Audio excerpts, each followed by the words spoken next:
एक मछली पूरे तालाब को गंदा कर सकती है, उसी तरह से एक चालाक मछली पूरे मंडी को बदनाम कर सकती है। ऐसा भी होता है। और आज मैं आप लोगों को दो खबर सुनाऊंगा, दो न्यूज बताऊंगा। दोनों न्यूज अलग अलग प्रदेश से, अलग अलग हिस्से से, अलग अलग शहरों से है, लेकिन ये दोनों न्यूज साबित करेगा कि इस देश में गरीबों का, किसानों का जीना कितना ज्यादा कठिन होता जा रहा है। राजनीतिक पार्टियां उनके पीछे किस तरह पड़ गई हैं, जबकि वोट लेने के समय उन्हें हर कोई तरकीब और हथकंडा अपनाने पर मजबूर होना पड़ता है। जी हां, नमस्ते, मैं Ajay Sahni star real reporter news के अपने इस पेज पे पुनः एक बार आप सभी का स्वागत करता हूं और बताने जा रहा हूं सबसे पहले मुंबई महानगर के एक ऐसे खबर को जिसमें मनसे पार्टी की मंशा अब स्पष्ट होने लगी है कि वो क्या चाहती है। मनसे पार्टी के बारे में आप लोग जानते हैं, राज ठाकरे जिसके मुखिया हैं और उनके आगे बड़े बड़े तीसमार खान भी टिक नहीं पाते हैं।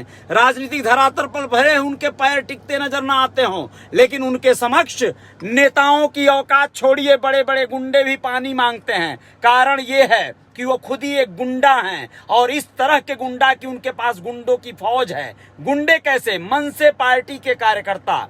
गजब की बात है ना। ये बात कहते हुए बड़ी अजीब लग रही होगी, सुनते हुए भी अजीब लग सकती है, लेकिन मैंने कहा कि एक मछली पूरे तालाब को गंदा कर देती है। आप लोगों को बताना चाहेंगे कि ठाणे, मुंबई का एक उपनगर है ठाणे।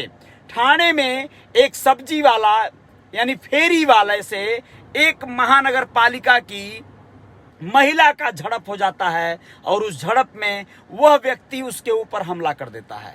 हमले में उस महिला की अंगुलियां कट गई हैं और वो घायल हो गई है। यह बहुत ही शर्मनाक मामला है। उसको गलती ऐसी नहीं करनी चाहिए थी। वो महिला चाहे भले उससे रंगदारी क्यों न मांग रही हो, वह महिला चूंकि अधिकारी थी, कर्मचारी थी महानगर पालिका की, और ऐसे में वो चाहे उसके साथ कितनी भी गुंडई और बदतमीजी कर रही हो, लेकिन उस व्यापारी, उस छोटे मोटे अदना से फेरी वाले को यह गलती नहीं करना चाहिए था। ये वैसी ही गलती थी कि उसकी एक गलती की वजह से, एक मछली की इस गलती की वजह से पूरे तालाब में खलबली मच गई है। अब मनसे पार्टी महाराष्ट्र के ही नहीं, मुंबई से अपना बिगुल बजा दी है कि मुंबई में चाहे जिस जगह पर फेरी वाले मिलेंगे, हम उनको खाली करवाएंगे, भगाएंगे, मारेंगे, पीटेंगे, मनसे स्टाइल में फटके मारेंगे, ऐसा बोला जा रहा है बड़े बड़े पदाधिकारियों के द्वारा।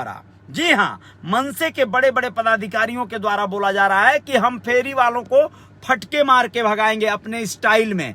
यहां तक कि राज ठाकरे जो प्रमुख हैं मनसे के, उन्होंने अपनी मंशा जाहिर करते हुए पत्रकारों से कहा कि अगर वो फेरी वाला पुलिस से छूट जाता है तो मनसे उसे बख्शेगी नहीं। यानी सोच कर देखिए, इस तरह की धमकियां, इस तरह की बातें कह पाना एक नेता के लिए, वो भी एक बड़े रसूखदार नेता के लिए महाराष्ट्र की धरती पर कितना कठिन होना चाहिए। लेकिन दुर्भाग्य है, वो ठाकरे परिवार के ही वंशज हैं। कहीं ना कहीं उनके जो पूर्वज रहे हैं, उनका अपनी धमक रही है महाराष्ट्र की धरती पर। बाला साहब ठाकरे की ताकत और रुतबे को हर कोई जानता है। आज उनके सुपुत्र उद्धव ठाकरे जी महाराष्ट्र के मुख्यमंत्री हैं और महाराष्ट्र शिवसेना पार्टी का वर्चस्व बनाई हुई है। वहां पे एनसीपी और अन्य कुछ पार्टियों के साथ मिलकर सरकार बनाकर वहां पर शासन सत्ता में है उद्धव ठाकरे साहब।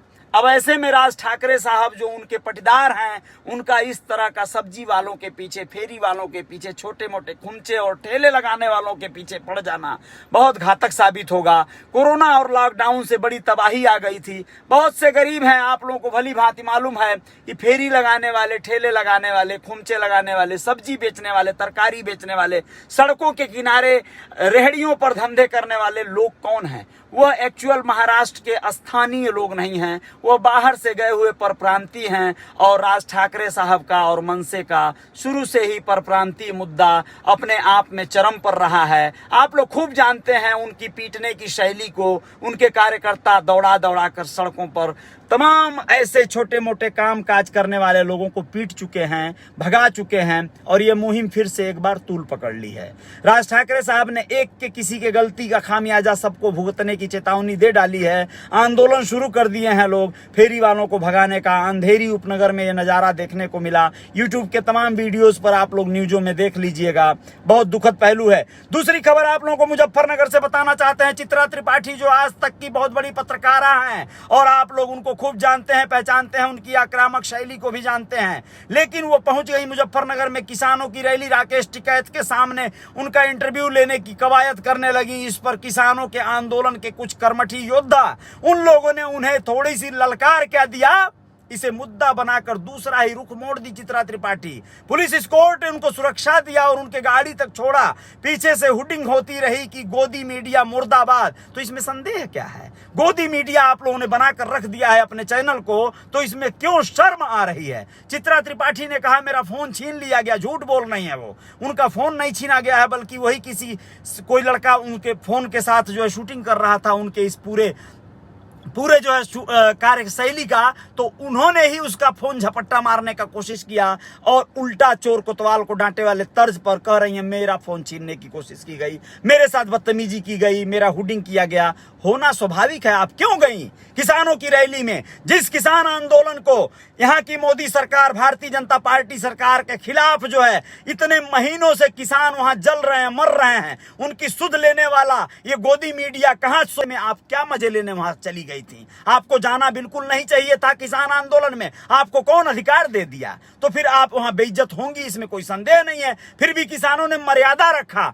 आपको वहां पर कोई टच नहीं किया है। लोग सिर्फ गोदी मीडिया का बहिष्कार किए हैं। मोदी का बहिष्कार करना चाहिए किसानों को। जब उनकी मंशा पूरी नहीं होगी तो स्वाभाविक है कि सरकार के खिलाफ आंदोलन चल रहा है और चलना चाहिए। सरकार की बन नहीं पा रही है, नहीं तो अब तक तो राकेश टिकैत और उसके तमाम किसानों को ये उठा के जेल में डलवा दिए होते। सारे हथकंडे अपनाए जा रहे हैं, कहीं न कहीं लाल किले पर जो है हमला करवाना, लाल किले को जो है घेराबंदी करवा के गलत लोगों के द्वारा वहां पे तमाम तरह का बाउंडर फैलवाना, बीच बीच में इस तरह के पत्रकार, महिला पत्रकार के साथ बदतमीजी करने का आरोप लगाकर, यानी कोई चतुराई सरकार छोड़ नहीं रही है। लेकिन अभी भी किसान टिके हुए हैं और तमाम तरह की उनकी जो है टिकैती रहनी चाहिए। राकेश टिकैत अभी और कुछ दिन टिके रह सकते हैं। चुनाव आ रहे हैं, चुनावों में परिणाम मालूम पड़ेगा। भारतीय जनता पार्टी अगर बहुत प्रगति कर रही है तो बहुत सारे लोगों की दुर्गति भी हो रही है। बहुत दुखद पहलू है ये।